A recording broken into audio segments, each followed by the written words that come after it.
Chirag's question. So now if I'm seeing this screen, right? So Chirag, if you can repeat that question, that would be good. Wait, what question do you want me to repeat? No, you said if you are, let's say you are seeing or something, and then you said if the mind were to go somewhere, and then what's the experiencer and all that. Yeah. I think what I was asking, I think I had the question when we were discussing about sense objects, and let's say Correct. When you're eating some sense object, your senses or your sense consciousness travels and comes back. So I think the question I had in mind was, what happens to I am when you're traveling somewhere? Like Okay, so I'll give you a very simple answer. So can I ask you from which part of Punjab you're from? Kapurthala. Kapurthala. Yeah. Yeah. So can you now go to Kapurthala? I guess it depends on what you mean by going to Kapurthala. No, in what no. way? Now if I start talking of your family, and then automatically the mind goes to Kapurthala. Yes or no? Right. Yeah. So to answer to your question, what happened to the I there? Not EYE, that I. What happened? It left the body and went to Kapurthala. Wait, are you saying, what do you mean it left the body? See, Chirag, if you were to think something, is the mind with the consciousness still in the body? You think so? You don't even feel anything. When you're thinking about Kapurthala or your childhood days or something, let's say we talk about your schooling, like forget all that. We were just talking about Capgemini and Chicago and all of that, right? So let's take New Jersey and all that. Isn't it you going there? Right. So are you saying that wherever we go, that becomes the I am? So let's say Yes. I'm not okay. That's Yeah. correct. So let's say right now. That's correct. So wherever the mind establishes I am come. See, if I say I am seeing Chirag, I'm expressing that the mind is now established in Chirag. What's the point? Through the eyes. Because the mind sense door also opens up. Like May, what she had shared with you of that side of thing is that as soon as one sense door opens up, the mind sense door also opens up to receive it. So that's the reason there is an experiencer and an experience, right? So your question yesterday was, who is this experiencer? And how do I know I'm experiencing? Something like that, you had asked this question. So I said, this is like ending of the movie. Okay, why? Because if you closely watch or able to watch, when the eye catches the glimpse of a sight, the consciousness which is combining both of them, at the same time, the mind sense door opens up to get to know what it is. If there were only eye sense door and that object, and the vijnana is only connecting those two things, and then what happens? There is a feeling of something being connected. Right? In this case, when we said H1B visa, right? We all know what is H1B visa. Where? In the mind. So the mind sense door opens up at that moment, as we were talking just few minutes ago. We all established in H1B visa, right? And we all got established in the US.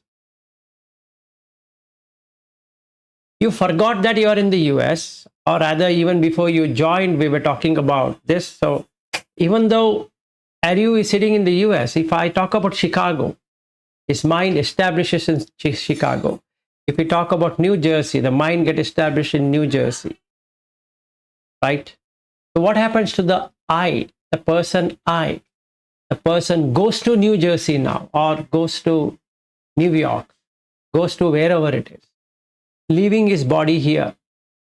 And hence the consciousness has a power to leave a particular place and go somewhere and again return back. Got it, Chirag? But is it? I guess this is even more abstract. But is it like the consciousness is really traveling, Yes. or it's just that there are different things No, emerging in the field of consciousness? no. That's the reason yesterday I was trying to make things clear that senses are different, consciousness is different. They both are not the same. So first we should know what is consciousness. It's awareness. It's aware of anything that happens. It's aware. So when we say sati is also awareness, and let me say that sati has two parts. One is with reflection and without reflection, or proper discernment, or whatever we want to use it in English. So that yoniso manasikara, ayoniso manasikara are there in the sati itself. So why? Because that's its quality, is to be aware.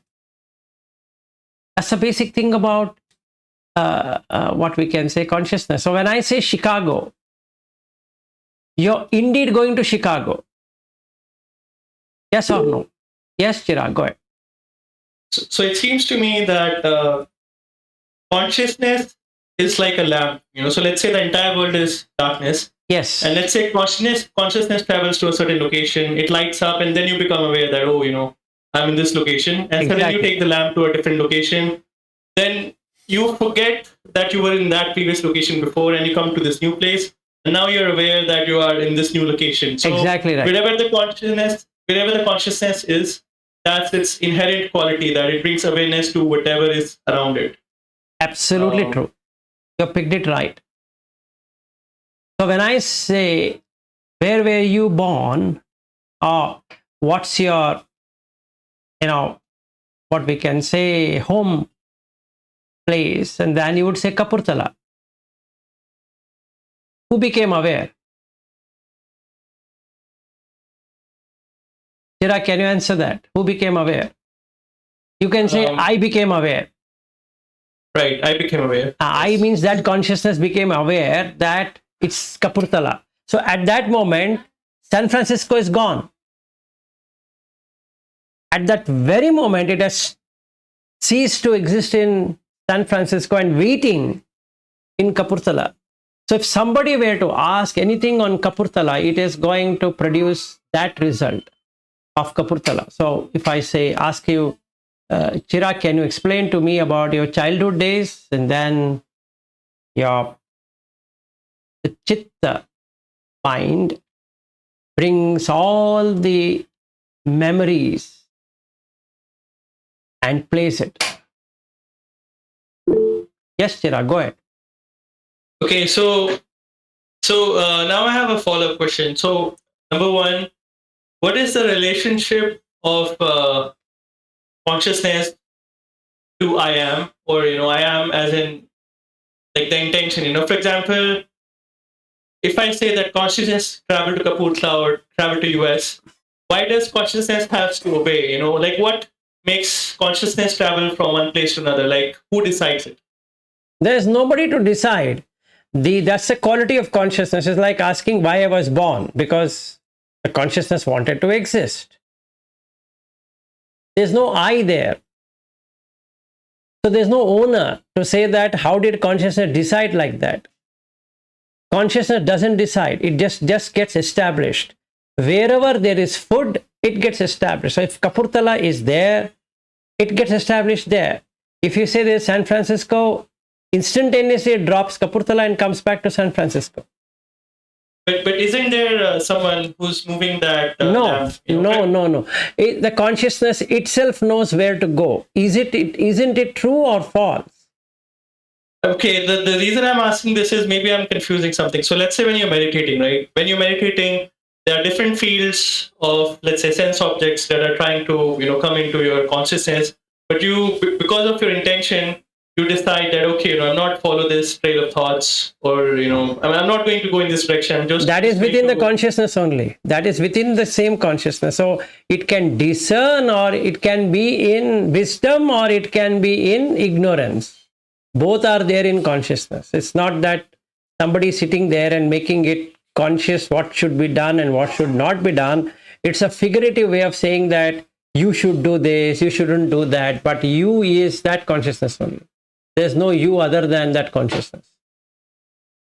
Okay, but then, but then where does the intention come from? Because it all comes down to in Buddha Dhamma, there is all intention, right? So, like, if I have the intention that I'm going to meditate and I'm not going to get distracted, or let's say I'm not going to pay attention to, raga, dvesha, moha, then I can work on that. But let's say, on the other hand, I can also let my consciousness or awareness go in all different directions. So, isn't there one more driver that decides where does awareness go? Or awareness and consciousness are different things? No. See, the thing is like this. Consciousness is consciousness. But there are two consciousness. One which can reflect, one which has to be reflected. Okay? And Buddha doesn't talk about that consciousness which is always there, because it's confusing. So we'll not go there at all till we are matured enough to see that. Okay? And that is the witness consciousness. It just witnesses. But with the very fact it is witnessing, it stops this consciousness from going anywhere. Got the point? Now we are not going to go to that witness consciousness at all at this point in time, because it will become conceptual. If it becomes conceptual, you will never be able to get it, because it's illusion. Consciousness is very illusory in nature. So it's not fair or right to go there. I'll not cover it. Even you will find very less means handful of sutta where Buddha talks about this other consciousness. Otherwise, there's only 6 consciousness. So we'll stick to that. Now, when you stick to this, you just have to know that there is a witness consciousness. It's not you who is witnessing. There is a witness consciousness which is witnessing what is happening. The objective is to get into the witness consciousness so that this is caught. This magician is caught, who is exactly doing what you are doing. Let's say you as the witness consciousness and that as a copy of the witness consciousness. Since they both are consciousness, it seems as though you are doing it. So when you say, I want to meditate, it's that witness consciousness which can make sure that this 6 consciousness don't go anywhere. Got it? But it is not a commanding person or thing like that. It's just a witness. Now it's very difficult to discern, and hence Buddha doesn't talk about it. In fact, one second, one second, Aryu. In fact, the entire Upanishadic literature is on that witness consciousness only, where they keep on defining and they make it God, or they make it Brahman, they make it this, make it that. They're literally trying their hearts out to explain that this is God. And it's impossible to understand, because you have to conceptualize. The moment you conceptualize, becomes conditioned. So how can an unconditioned live in a conditioned thing? Not possible. So Buddha never talks about that other consciousness like what is spoken in the Upanishadic literature and saying that this is Brahman. The moment you ask this question, who is Brahman? The next thing you need to do is to define Brahman. And the moment you define Brahman, it no longer is Brahman now. Because you are putting this is like this and this is like that. It is, see, you can able to say it is an undivisible. Then am I divisible? And if the answer is yes, that means I want to merge now. So now the question comes, how do we merge? So half of the literature will talk about merger between this and that. So ittha bhava, anyatha bhava takes over. That means ittha means exists.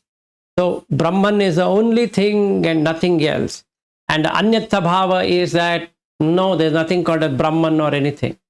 So you keep on fighting between what exists, what doesn't exist, why it exists, why it doesn't exist, how it will merge, no merging, because all are conceptual. In fact, there's nothing wrong in Upanishad. There's not even a single blotch on that Upanishadic thing. But what they have done is they have explained something which cannot be explained. So what do you do? Keep on explaining that. So then the question comes, why I was doing mistake? That means somebody asked me to do mistake. So God asked me to do the mistake. So it now goes into another side of thinking, right? So it becomes deterministic. So if we were to go by the Buddha teaching, you are not going into this unestablished thing at all, except for knowing it is unestablished. So he says, Vinyanam anidasanam, that is unestablished, undirected, or unillustrated. Okay, we'll stop there only. Why? Because we means any being would take that as an input and starts defining what it is because it wants to know. So then it becomes more and more knower, which becomes more and more experiencer. So if it is an experiencer, it wants to experience. And when it wants to experience, it wants to know what is that experience, which can never be experienced. So now it is in confusion.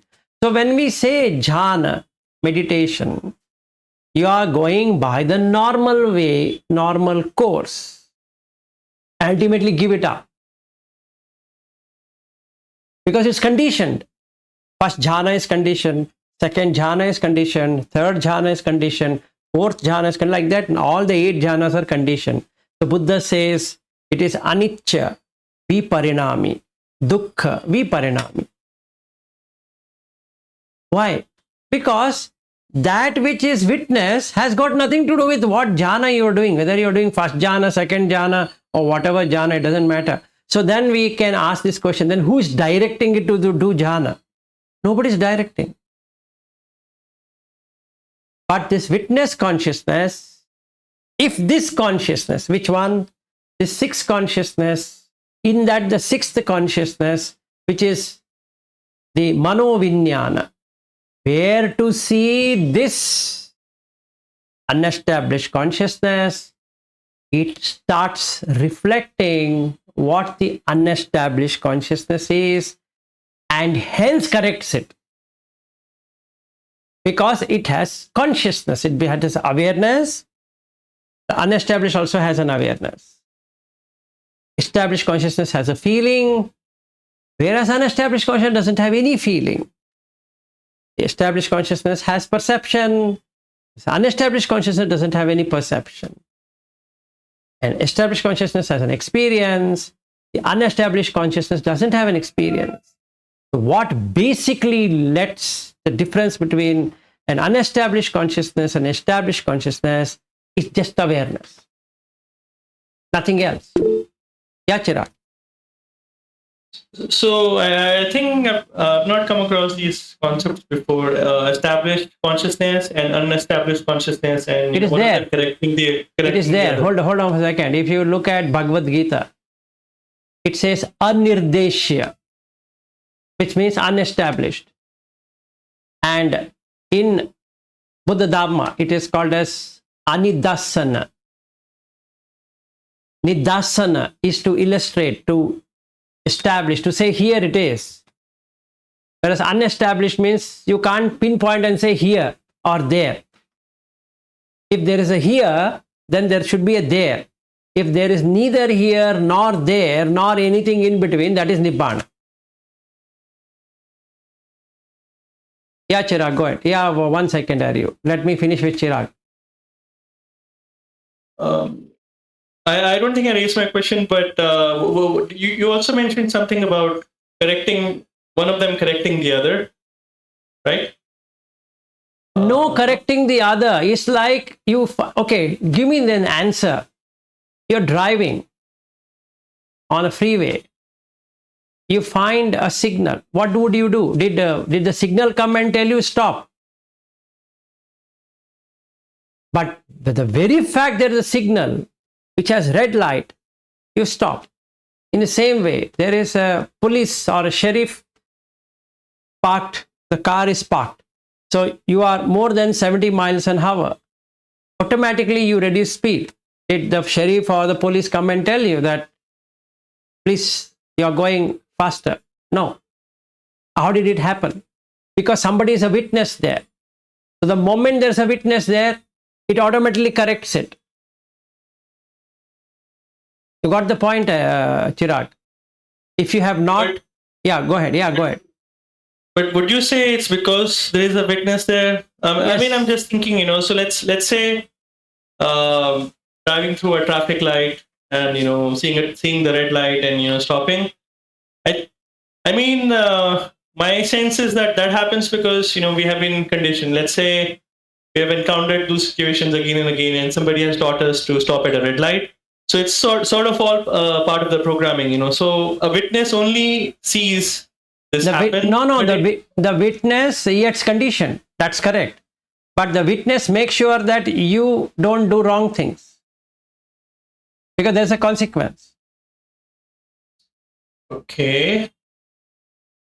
Okay, but here's the thing. So let's say we throw a ball, right? And the ball goes from one point to another. So I don't know if there is a witness or not, but it goes because things are set in motion. So I'm thinking, even when we are crossing a traffic light, like let's say there is programming inside us to stop at a traffic light. So I'm wondering, if the witness is not there, would it not have stopped? Okay, I'll give. I don't want to. We will be only getting muddled up with this. There is this quantum mechanics, and then there is a particle and a wave theory. Everything is in a wave fashion, but the moment you put an observer to it, it becomes particle. Answer to me how it happens.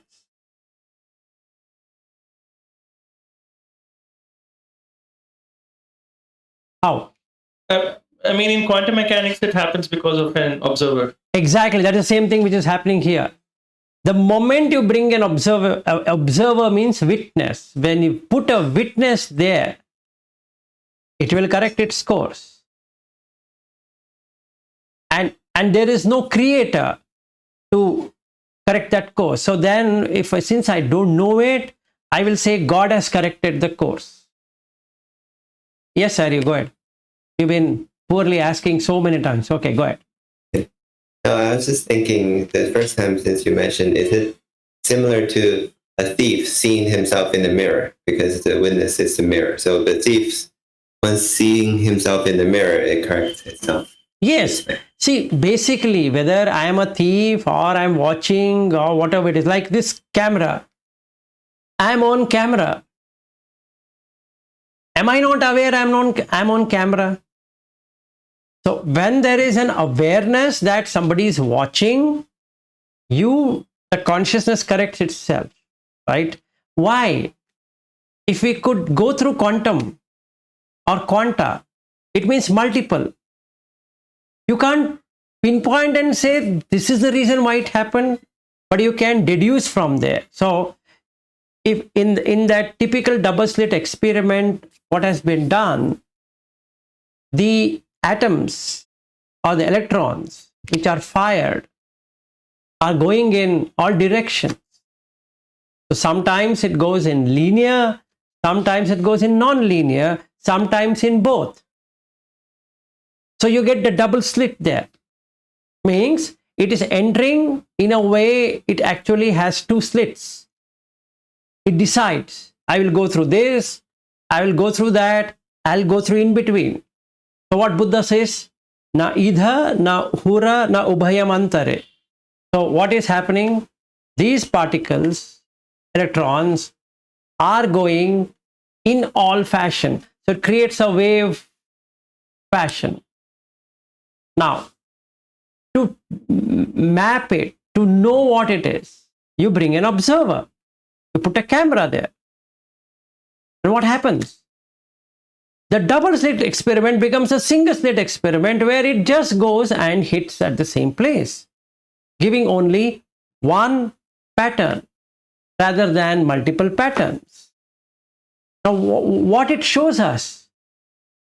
Consciousness can be considered as a light particle, which is true. It's photon because it lights up things. You get to see something because there is consciousness. Otherwise, there's nothing like seeing. So what Buddha says, sunlight, the sun and moonlight, the fire, and then the wisdom, which brightens up more. The wisdom brightens up more. Why? Because in an observer effect, it's wisdom. See, I'm not supposed to tell lies. Who says so? Who? Which idiot told me that? We're saying 10 immoral deeds I will not do. Who told that? Why I should not do it? I will do it. But you put an observer? Just put an observer. You see what happens. Like somebody wants to steal, right? You put an observer. Police. What happens? They're going to catch him. Let him fight with him. And I'll steal. Who the hell are you to hold me? Why that? In the airport, right? Forget about stealing. In the airport, let's say there's a flight delay. Okay? Who asked me to go and fight with the airline attendant or staff? I will hit that person. But then the police interfere. And they don't catch this person who has delayed the flight. They will put me behind bars. Isn't it the funniest thing? But who said? Who said? Because there is an observer. See, you just put a police there. Everybody stops. Yes, sir, you go ahead. And that's why they put a scarecrow in the farm, right? I mean, Yes. even though we say it could be a human standard that we're not stealing and all that, but even works on the crow, right? Or Exactly. Because that observer effect makes things different. Why that? While I was in O'Hare International Airport, a huge line of people for Air India flight, and all the other booking, all the other counters are free. Okay, people start pushing themselves and hitting and all that. What did that Chicago airport do? They put only 4 cops. Only 4 cops for around 600 people. 600 unruly people. What happened? In few minutes, everybody's in the line. Only 4 cops versus 600 or more. And we stood how long? From 3:45 in the afternoon through 3:30 in the morning, closing 12 hours in the line. Nobody moved. Why? There's an observer effect. I could have hit that police guy saying that, who the hell are you to stop me here? Yes, go ahead. And one interesting I noticed, I mean, it's obvious, is that when people are doing immoral things, the worst thing they want to see is a camera pointing at them. They get enraged on that camera. Exactly. Why? Because it makes the consciousness uneasy of its own doing. So that means the consciousness knows what is right and what is wrong. So Chirag, to answer to your question, the consciousness itself knows. There's a self-knower there. The I knows that it has to see. You have never taught the I. From today, I will teach you to eat in the eyes. I will put the food in the eyes. You bloody eat it. No. I will say, get lost from here. I'm going to see. You can't throw the food in the ear. Take the apple or tomatoes or whatever and put it in the ear, saying that now onwards, you're going to eat from the ear. No. It will only eat from the mouth. It's aware. It knows. Which knows? The consciousness knows. Not the tongue knows. Tongue has no knowledge. But the consciousness has the knowledge. Which consciousness? The tongue consciousness. Which consciousness in the eye? Eye consciousness. Which consciousness in the ear? Ear consciousness. Which consciousness in the nose? The nose consciousness. Which consciousness in the body? The body consciousness. Which consciousness in the mind? Mind consciousness. These 6 consciousness have to be tamed. By what? By having a witness consciousness. And then it works. I don't know, Chirag, how far I could answer to your question, but I'm also tired of at present. Because what you have asked is at a very high level. Unless we really practice and see what is happening, even for meditation, if you have an observer effect, only then you can meditate. If there is no observer effect, the mind will run away. Only when there is observation, and then mind stays. Why? Because it is caught. It can't do anything. And hence you become noble. Otherwise, there's nothing called nobility or non-noble, right? So this 6 consciousness are like ruffians or like bandits or like thieves. They keep on stealing. So you, who is undivided, unestablished consciousness, going to look at them. You're not going to make them anything. You're not going to blast them. You're just going to look at them. The very look of you, that whoever is that you is, we can call it as one section as God, another as I am myself doing it, whatever you want to call that as. That when it is seen by this 6 consciousness, the 6 consciousness mellow down because they know they are not supposed to be doing this. And hence is cleansed. Asava Kaya Jnana means the fermentation are there in 6 senses. So the 6 senses loses their power of dirt and hence doesn't get established. Because the 6 senses only gets established. What else will get established? From this life to next life. It's only 6 senses. It's not you who is getting established. It's the 6 senses, which is called as I and you and he or she or whatever. So, in that reflection, just the reflection, because this consciousness also has a reflective power. This unestablished consciousness, which is called as God, Brahman, Allah, whatever, God in heaven or whatever you want to call those as, is a witness. It's just a witness. It just witnesses. Doesn't do anything. So when it doesn't do anything, there's no karma to that. Because it doesn't do. Karma means deeds. So it doesn't do. If it doesn't do, it doesn't enjoy or suffer. So this consciousness, the 6 consciousness are doing. There's a doership. I am seeing. I am hearing. I am tasting. I am touching. I am smelling. I am thinking. If there were no doer, would there be a sufferer? No. Why am I suffering? Because there is raga for enjoyment.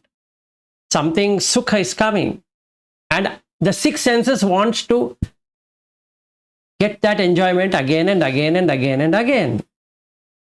So now I will say, hey, come on, I'm watching you. I, as in the non-reflective consciousness. That is witness consciousness. Just like the double slit experiment. You put a camera, observer effect. Each will go as a particle. The electrons behave like particle. It was behaving like wave. You do 100 times experiment of that. It will be only particle, not a wave. Whereas you remove the observer effect. One time particle, second time wave. One time particle, second time wave. So why it is happening? Because that's its nature. Because there was no observer. And that's exactly what we do. You ask people to stand in a line and there's no observer. One of them will break the line. You put an observer, everyone stands in the line. 1. 2. If you have a camera, why do you put a camera on the streets or everywhere? Because there's an observer effect. The moment somebody sees the camera, even though there is no recording happening, you don't know if something is recorded or not, but still, consciousness knows that someone is observing it. Not you know it. Consciousness knows. You are no one to know or not to know. So I can't make nose eat food. Have you ever tried? Try it out and tell me. Train it. Tune it, saying that I'll throw from today from the nose only you're going to eat. Try. You would never succeed. Because that consciousness doesn't arise. It only arises with smell. So what can you do? Nothing you can do. So you would tend to smell through your nose. Whoever that you is you is just a name. There's no you there. So the nose knows to smell, the tongue knows to taste, the ear knows to hear, the eyes knows to see, the body knows to touch, the mind knows to think. Not you. There's no you there. Now, who is the knower? It's the consciousness. It's self-aware. You are not teaching it. Gone. You are not there. It's the consciousness which knows it. If it knows it, it can feel what it is knowing. I feel, that is that knower. I perceive, that is that perceiver. And I am the experiencer. All that is happening because of me. Because that's the conscious. If we don't understand consciousness, and we think about taking care of the six senses, it's foolishness. First, you need to know what is consciousness. And for the last 3 days, I'm trying to drive home that point. Unless we know this, there's no point in looking at the six sense doors, how to close them. But the question comes, who is there to close them? No, the witness consciousness will close it. Because there's an observer effect. Yes, Aryu, you had something? Yeah, I was thinking something earlier, but I forgot. Yeah, I wasn't trying to say something. Okay. So, basically, the conclusion, Chirag, for you also is, you need to write at present, take it with a pinch of salt, that there is a witness consciousness. Just like on the streets, there's traffic lights, you have cameras, you have police. Whether they do something to you or they don't do something to you, the moment eye catches the police, automatically there is a slowdown of the pace at which you are going. The police didn't come and say that, please stop. Yes, Aryu, go ahead. Yeah, I was thinking, is that the reason why when you're observing the breath, it immediately starts to calm down? Yes. Because when you're involved with the kaya sankhara, you cannot see it's putting sankhara. But as soon as you start seeing, you start to see, I'm putting the sankhara. Hence it start to calm down. Yes. So now, good thing what you brought about, Aryu, is that body and mind is connected by breath. If you become the observer of the breath, forget about all other theoretical things. If you just become an observer of the breath, what happens? The breath stops because mind stops. So the breath will stop. Why? There is an observer effect. Now the eye will not go in the object, ear will not go on the sound, the nose doesn't get on the smell, the tongue doesn't go behind the taste, the body doesn't go behind the tactile or the touching sensation, the mind doesn't go behind the objects, because now its object is breath. And it has been caught, meaning body and mind are part of this breath. Without breath, there is no body and mind. So as soon as there is an anxiety, your breathing pattern changes. As soon as there is a calmness, the breathing pattern changes. We can watch it. And that's true. Why? It happened because you started watching the breath. Pajanana is watching. Just like what May sent the other day, that a bird is sitting on the branch and is shaking, and the shadow is also shaking. The mind sense door takes both impression, one from the eyes and one from itself, the knowing that this is a bird. Oh, this is the bird which is shaking. This is that. Like that, it knows. Why?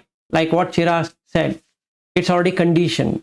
It's made aware that if there's a traffic light, you need to stop. But the mind did not look at the traffic light first. The eye looked at the traffic light. In the eye appeared the red light, not in the mind. But it also appeared simultaneously in the mind. And then what happened? The mind knows that if it is traffic light red, it needs to stop, else an accident is going to happen. Its existence is questioned. Whose existence? The six senses, consciousness existence is questioned. And hence it wants to protect itself. And hence it will stop. Why? It's painful. Okay. Stealing, it wants to enjoy. But it knows if it gets caught, there's a pain. It knows the pain. So that's the reason Buddha says, instead of explaining all of this, he says sukha, dukkha, adukha, sukha. Because it includes everything. Otherwise, like me, I have to keep on giving multiple examples. So it's very straight. Whatever is sukha, it knows. Whatever dukkha, it knows. Whatever adukha, sukha, it knows. So then there is no argument that, okay, I see a flower. Will it be sukha or dukkha? If you like that flower, sukha. Who knew? A consciousness knows that this is sukha. You didn't teach it. Hey, come on, I'll teach you. This flower, if you see, is called sukha. Did you ever do that? No, it knows. So basically, it knows the pain and the pleasure. It knows. What it knows, it knows. You can't question how did it come to know. Because that is the power of consciousness. It knows. You have no role to play in that.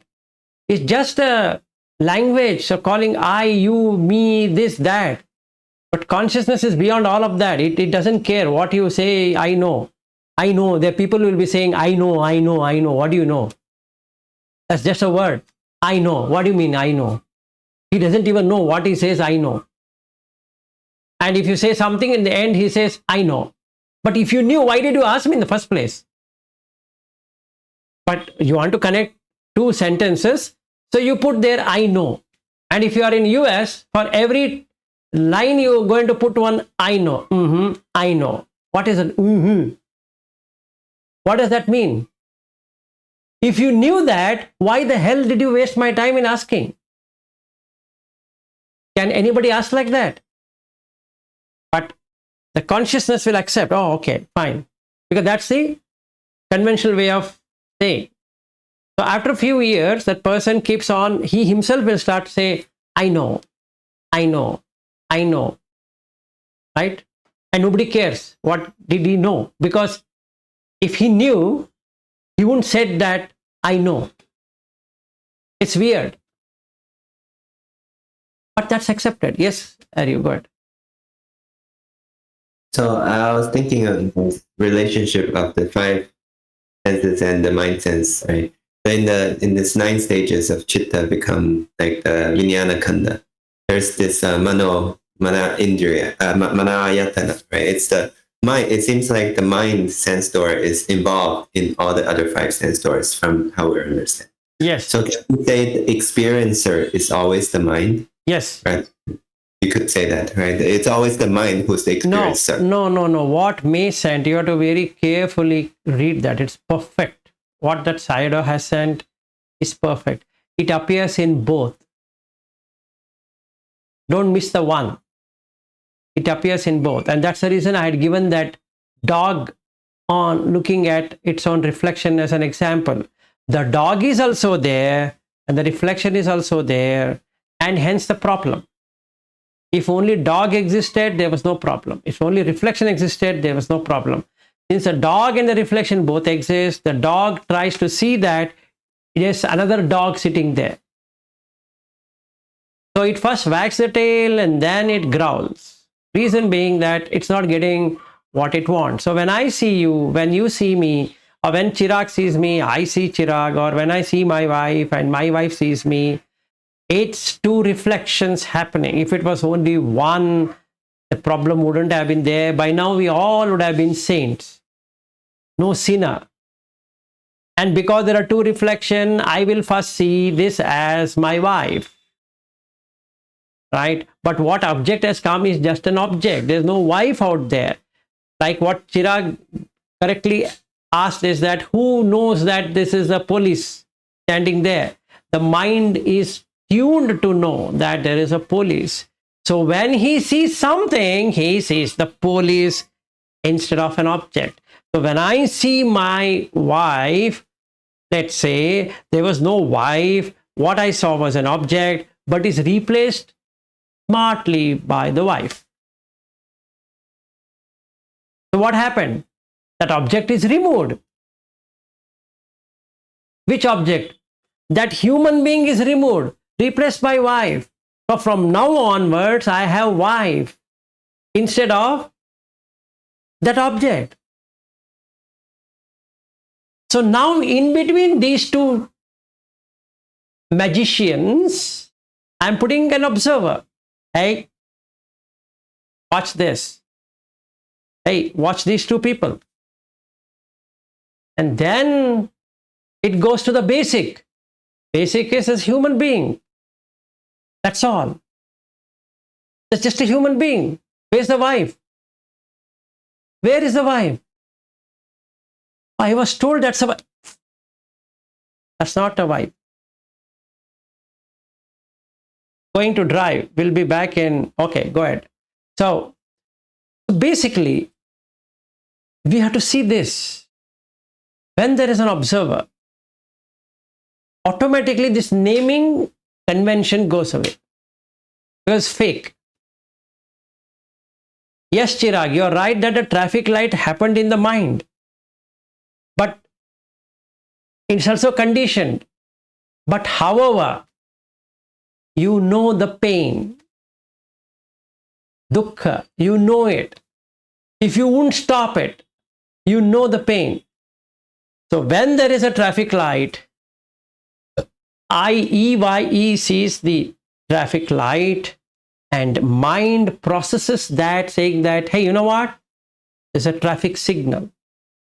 So the traffic light is removed, signal or stop signal, or whatever symbolization comes.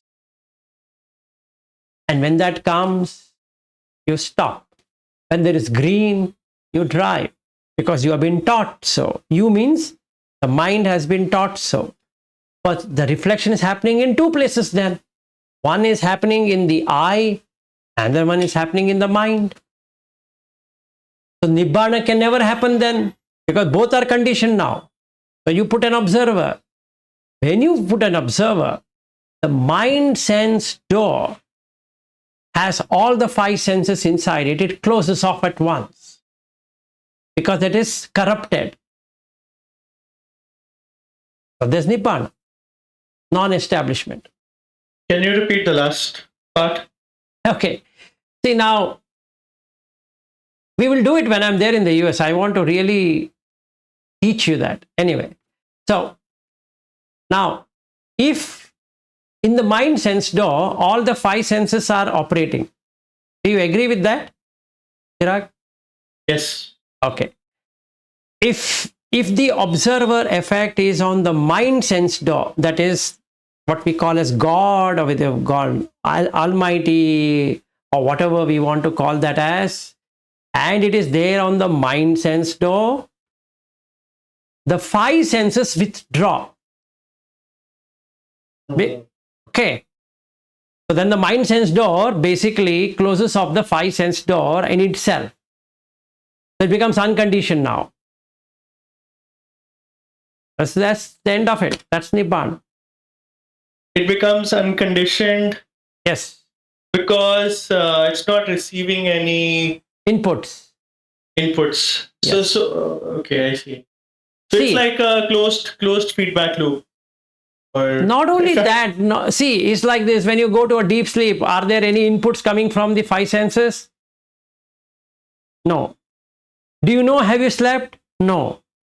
Then can we say you are awake? No. That means, can we say you were both awake and sleeping? No. Right? Right, but would you say that the mind sense on its own can operate when the five senses are withdrawn? Yes. That's what it does, right? All the time it does that. If you don't give any input, it can create its own inputs. Right. By going to memories. That's the reason I asked you about this Kapurthala. But what's the difference? So let's say five senses are withdrawn, and there are two cases. In the first case, let's say hypothetically we have cut off all five sensory inputs, but in the second case, the observer is looking at the mind. No. If there were an observer, it cuts off everything. If there were no observer, mind will create irrespective of whether the five senses are there or not. Okay.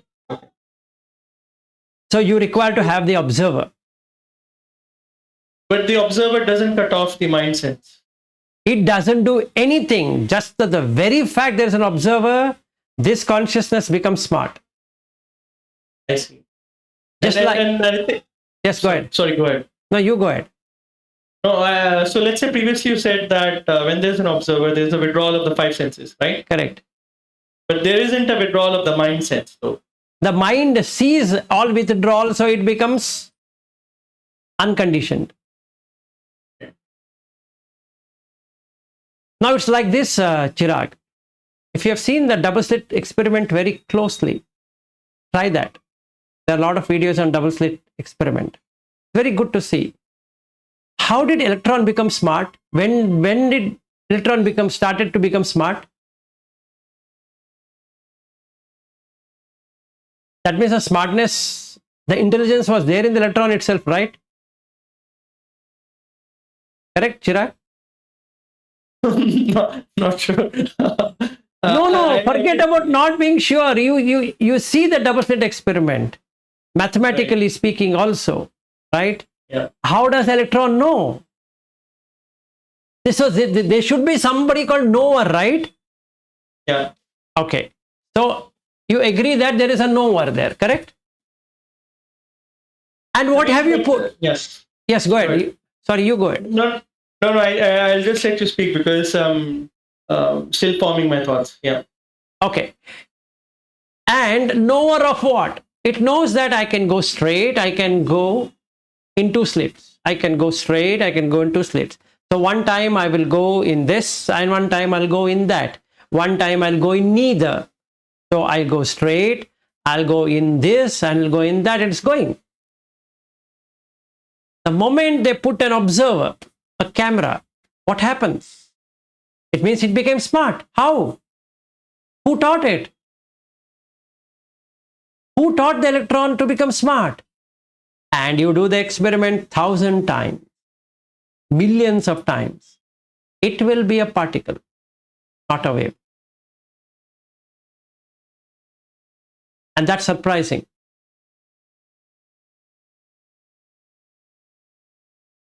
Right? Yeah, it's I would say in a sense it's extraordinary. Yes, it is extraordinary. Why? Why is it extraordinary? Because we don't have an answer to it. Because that is the magic. That's the magic. Simple.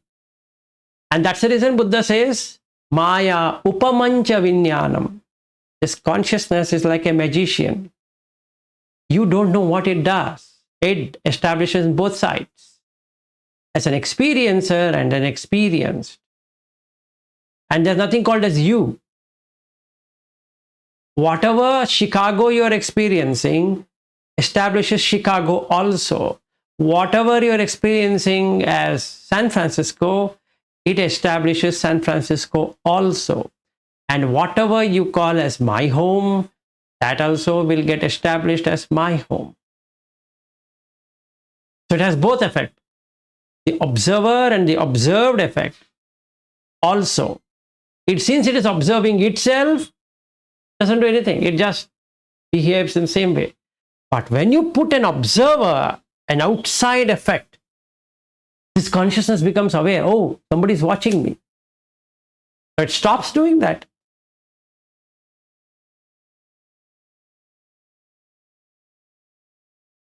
Got it? So at present you have to think through and see. So you are going to Kapurthala. Let's say, who is going to Kapurthala? If you were to ask the question, you will never get an answer. You put an observer, it will stop. No Kapurthala. Why? Because there's nothing called Kapurthala. So that sixth consciousness, which was to go and pick up, will stop. Because eyes have stopped picking up, ears have stopped picking up, nose has stopped picking up, body has stopped picking up, tongue has stopped picking up, so mind will not pick up. It became unconditioned. Yes, Aryu. I guess that's why the whole Buddha Dhamma is nothing out of the Satipatthana. You just need this. That's it. Exactly. Exactly. You don't have to go to thousands of suttas. Just practice Satipatthana and that's it. Because that is where the sati is, witness. So Satipatthana is what, self-observation or self-reflection? Or yes, self-reflection. It's actually observer. Just be an observer. Just observer. Just observer. Just observer. Don't react. Just observer. Like your wife has gone to the Vipassana. It's just observation. Pains are coming in the body. Just observe. Pleasure is coming in the body. Just observe. Don't react. Just observe. Just observe. Just observe. You develop an observer effect. Now we have developed instead of observer, reaction effect. Anything happens, we react to that. Meaning the consciousness reacts. And when it reacts looking at sukha. Because it wants sukha, but it's getting dukkha. So it wants to remove the dukkha and get only sukha, which cannot happen. Yes. And whenever you're reacting, it's the thief who's reacting. And then when you're observing, then the thief is just not allowed to move, and it starts to withdraw. Yes, that's correct. So the basic aim of any Dhamma, for that matter, is to be an observer. Okay? Any Dhamma. No personality. Only observer. So the two ways of doing it. One from the top, which is what Upanishad and all that is, where they talk about, they define the highest, which is not really helpful because you get stuck up there. Because the mind wants to know, the knower. The basic aim is to cut this artificial knower. But it comes in between, saying that I want to know. As long as this I want to know exists, it is conditioned, and hence it doesn't work. So what Buddha did is to stop that. No, I will not tell you that. No, sir, please tell me. Is it real or unreal? No. Ah, you don't tell me that? No. Okay, tell me another thing. Am I this body? Am not this body? No, I'll not tell you that. Why? It tends to the two extremes all the time. So in Buddha's word, it's the dukkha. Establishing itself is a dukkha, which is true. If you establish in Kapurthala, it's dukkha. If you establish in San Francisco, it's again another dukkha. Because it is established consciousness. It has limitation. I'm establishing my wife. Dukkha. Why? Because the wife doesn't exist. Sir, the wife doesn't exist for you. Yes, I know. When she dies, she's not. My dear friend, even now it doesn't exist. Forget about after death she will exist or not exist. Hey, come on, I have my wife. How can you say? I have Vilas. Vilas doesn't exist. No, he exists. Okay. Why? Because there is no observer. You put an observer, Vilas dies. The very next moment, Vilas dies.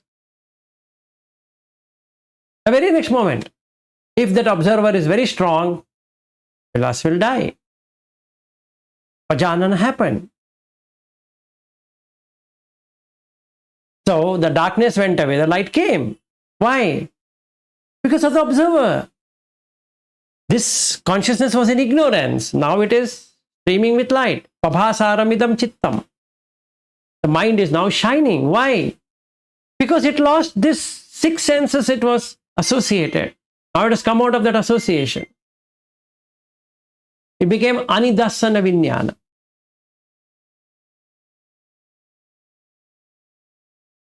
So that's the conclusion on our journey of Vijnana presently.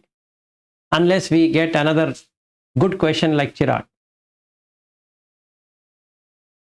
No more questions. I think I'm, let's say, happy to know that, well, let's say from this entire discussion, I think the task is clear at hand, right?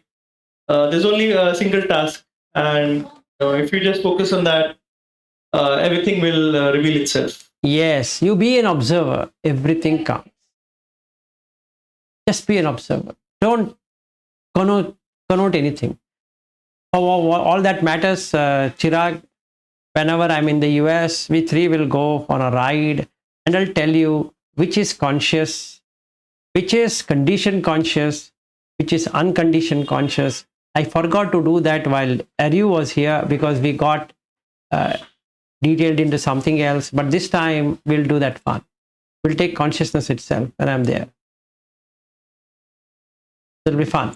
Or you will tell what is the two things you said? Who said? Chirag said. No. What did you forget to do when we were in India? I didn't tell you how to watch the consciousness. Okay. But you said what is A and what is B? Are the two things? A and B is that I'll tell you what is the consciousness which is established, which is this consciousness which is unestablished. A is established, B is unestablished. So when we go on a ride in the US, we'll do that. That's a promise. From the day one, we'll do that. As soon as I'm picked up from the airport, from that time only we'll do it.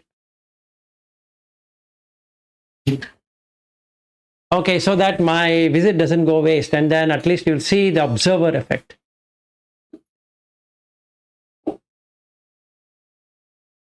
Oh, you're putting some colors. Yeah, Chirag, sorry, you wanted to say something. No, I was just thinking that I think both Aryu and I have to practice as much as possible. So yeah, we have. we see the fruits of your visit. Yeah, I mean, you have got another 7 months left, right? So it's a good time. You have time. So anyway, we are meeting like this, and then 7 months gives you a good hope to do it. So it will be possible. But that's the reason when May sent that, I was putting there. If you are able to watch everything like a rear view mirror, where the objects come on the mirror as real as it seems. It's real. It's coming on your mirror. Every car that passes by, every person that passes by, every McDonald's or Taco Bell or some fuel station or whatever comes by, it is captured, but it goes away. That's established consciousness. So you can't say there is no established consciousness. But you bring an observer effect, the mirror becomes blank. Nothing is getting established there. So vinyanam, anidasanam, anantam, sabbatopavam. If you have side mirrors like this and you're driving, right? You are not observing.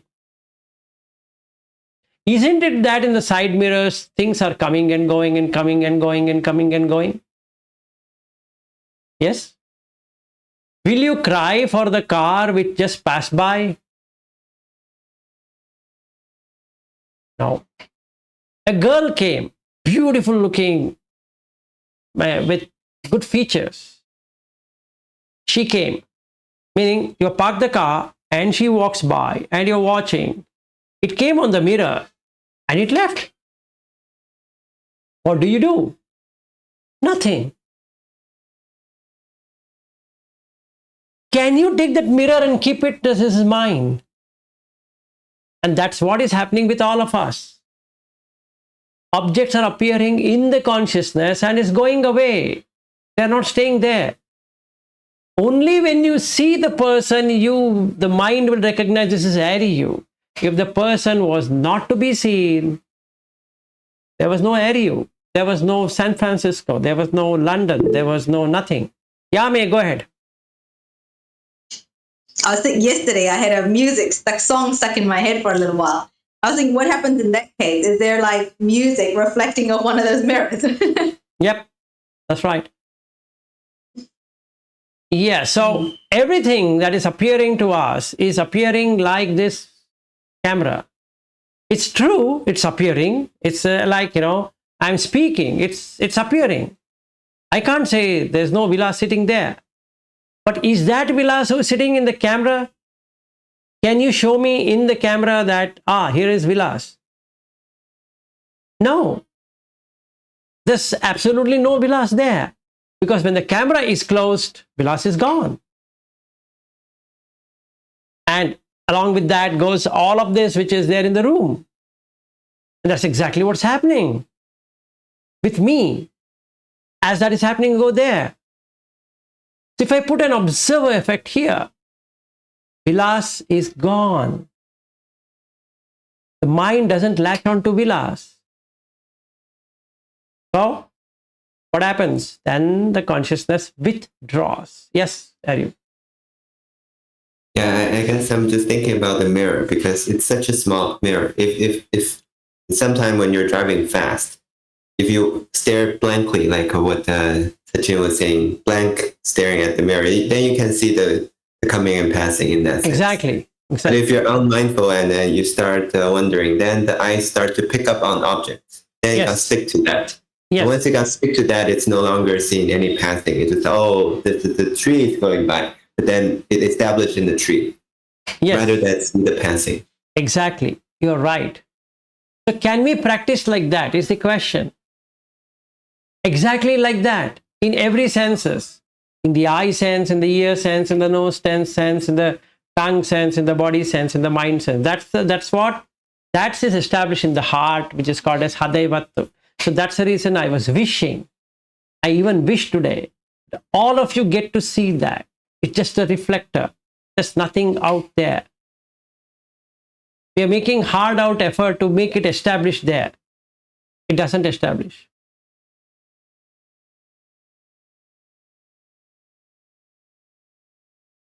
Okay, so shall we end or should we discuss further? I have time till 10.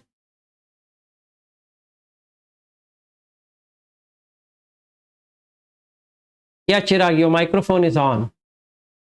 No, I was saying no more questions. I think every time we speak, I need time to think and reflect. Yeah, for that reason, don't take a month or 2 months off and then come back again with nice stony questions. Yes.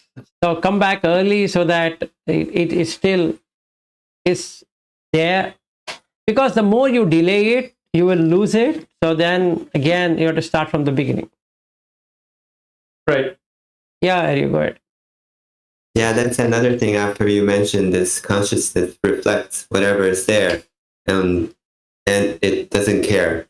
And I started to see, like, because the past 2-3 days I was spending a good amount of hour working. At the end of working hour, I found, my mind is not on Dhamma because it's on the work. And so I can see like these things, if you don't keep on bringing it, it fades away. Even however many years you spend on it, if for 1 month you do something else, then it fades away. It's like, and the mind is on something else. Yes, it fades away. If you allow it to fade away, it fades away. Because it's coming on the rear view. Even the Dhamma is coming on the rear view mirror. So you can't think that, okay, this will stay with me forever. Nothing stays forever. Right? If the wife and the husband and the house and the children and all that cannot stay forever, you think Dhamma is going to stay forever? No. Unless the observer effect is there, then it stays. If there's no observer effect, nothing stays. So even if I pray to God saying that, God, I'm offering prayers to you, I'm worshipping you and all that, doesn't care because it's coming on the rear view mirror. What does the mirror do? Nothing. A new object comes, the old object is gone. Yes, go ahead. And along the same line, I realized whenever we walk around our home and watch the object, sun, and all these things, we're constantly bringing up this is mine in the mind. Yes. Because it's not really mine like the cattle. It doesn't, there's nothing mine with that, but I allow myself to get close to that. So that I feeling is always sustained through that. But if you don't sustain it, it also would fade away. Yes, and another thing, since you brought that up, like Anju does it, anybody else would do it, is that you want an object to be kept in the same place. Why? Because the observer effect is not there, 1. 2 is that mind knows that this is the place where it was last seen, right? So it has symbolized. The moment you remove that symbol from there, and then you have to search for it, right? Searching is the most difficult thing for the mind because now it has to search where it is, who kept it. So it's a frustration. In the frustration comes anger, right? Subtle anger. And then somebody might have a high anger, might shout or all that. Why? It's because the symbol is gone. It cannot refer back. So if I kept this water bottle on this table here, it's mentally noted that I've kept it on the table. So when somebody picks it away and puts it somewhere else, now my symbol is gone. Now to recreate the symbol, for recreating the symbolization, it's an effort. So that's what is animitta. You have to do it, but it's nimitta, the symbol. There's a sign. So mind established on the sign. If there's no symbol, there's nothing out there. So wife is a sign to go back again and again and again. Husband is a sign to go back again and again. San Francisco is a sign. Your car is a sign. Everything is a symbolization. So when you symbolize, the mind knows that, see, and you think it this way. If you were to move your home every day, what would have happened to you? Now, morning you wake in this, and in the evening you're in some other home and you get confused. Hey, wait a sec, I was 2 blocks away from here. Now I'm 2 blocks inside here. It's confusing. So we want stability. That means things shouldn't move. So we can refer back again and again. That means the mind can refer back again and again. And that is what is called as nidasana. Okay, established. Like in, if I use the Bhagavad Gita, it is anirdeshya. It is nirdeshya now. That means it's established there. It's right there. Yes. Yeah, but for Arahat, he will actually have the experience of going to a different home, as if he's going back to a different home, even if it's the same. Because No, there's no home. So he knows this is a concept and this is a reality. So he doesn't care much. So he knows this is conventional. He will behave as a conventional person, but inside there's nothing there. It's just he has seen the reflector. Right? He's seen the reflector. Like he has now understood this a rear view mirror. And he doesn't care what comes, what goes. If somebody, friend sitting next, says, hey, did you watch that? Taco Bell there? He says, yes, I watched it. But he's not excited, super excited about Taco Bell, or he is irritated by Taco Bell. Right? So, I just now saw Pizza Hut.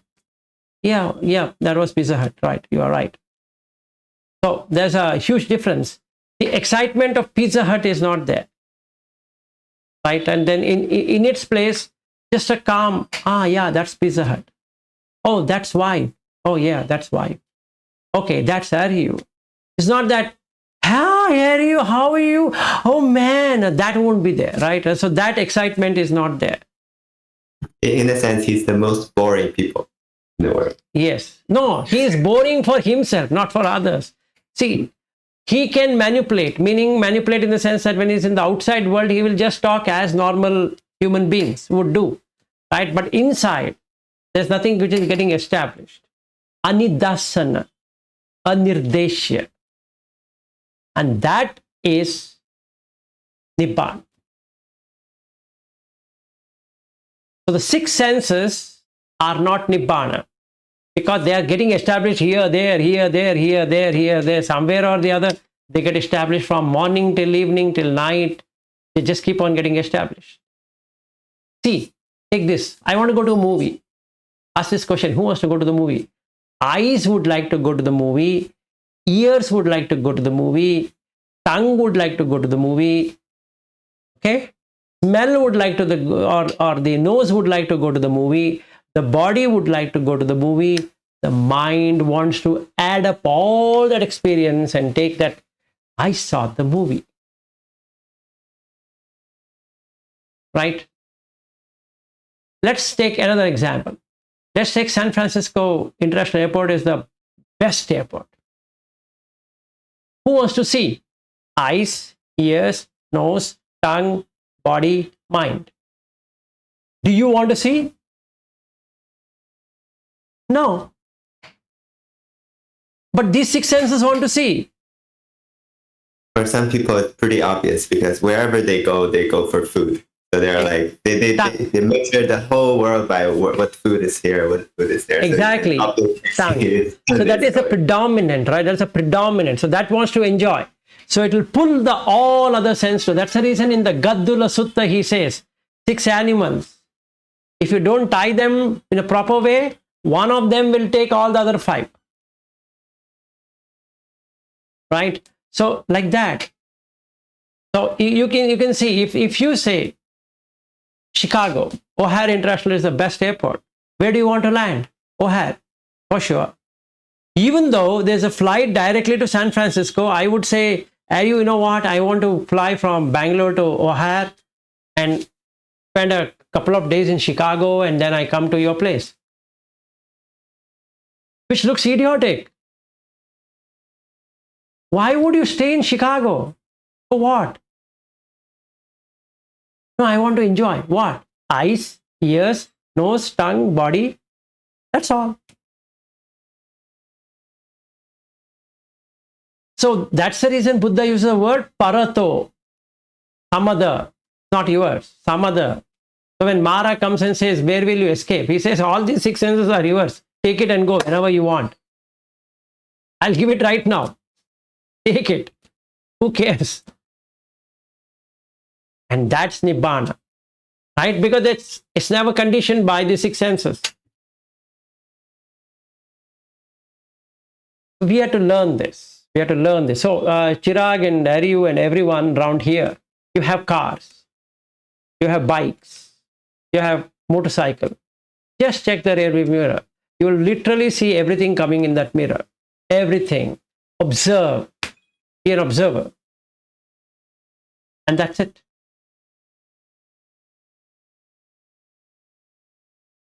Okay. So I think we are done for the day. Thank you. Thank you.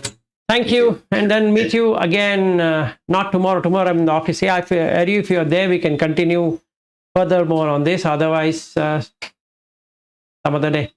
Wonderful, wonderful. Okay. I appreciate Chirag for the question and all the great explanation. Yeah, it's good. Chirag, I really love you, man. I mean, it's always a pleasure to be in this discussion and you learn from everyone. Yeah, but don't come back after a few weeks. So I think I expect you to be back here tomorrow also.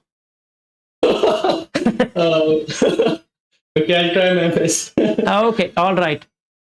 Okay. Okay, All then. right. Good night Thank and you. Good day, Shreyas. Bye-bye. Bye-bye. Thank you. Bye-bye. Bye-bye.